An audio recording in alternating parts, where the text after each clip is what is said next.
You'll be hearing a lot about the assassination of President Kennedy as we come up on the 50th anniversary next week. But tonight, we have something that you haven't heard before. The University of Virginia has given CBS News access to newly enhanced Dallas police recordings that tell the story of that day from beginning to end. Here's Bob Schieffer.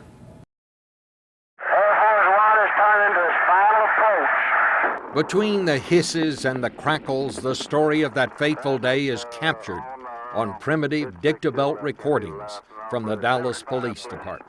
Crossing downtown Dallas now. It's kind of a soundtrack. It points to the silent films that we're all used to seeing of the crowds in Dallas and then the tragedy in Dealey Plaza.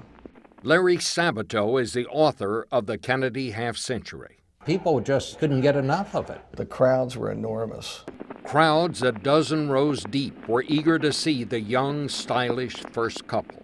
Crowd on Main Street's in real good shape. They got them back off along the curb. At about 12:30 p.m., as the president's limousine turned onto Elm Street, the police chatter turned from routine to urgent. Looks like the president's been hit.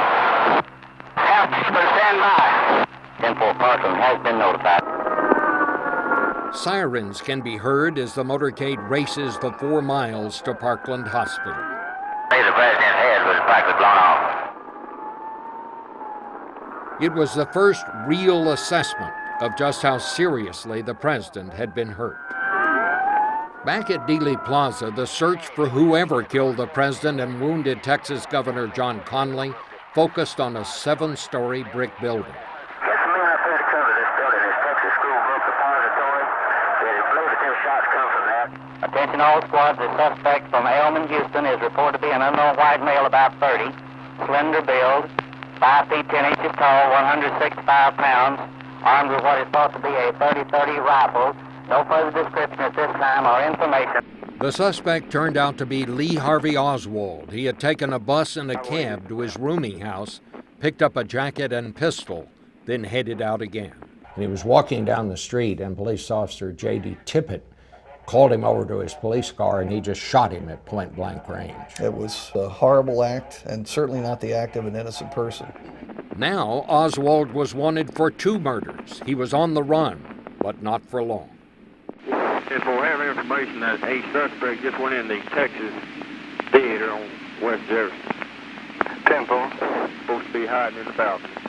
The police found him sitting in the rear of the theater. The suspect has been apprehended at Texas Theater and route to station. Aboard Air Force One, still on the ground in Dallas, another drama was unfolding.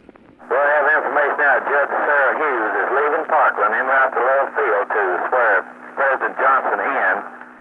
With Jackie Kennedy at his side, Lyndon Baines Johnson took the oath as the 36th President of the United States. And Air Force One, now carrying 2 presidents, took off for Washington, D.C. We don't need anything else out here. We don't need an ambulance or anything. We're just a matter of cleaning up now. They cleaned up the scene, but could never erase the painful memories preserved forever on the Dallas police recordings of November 22nd, 1963.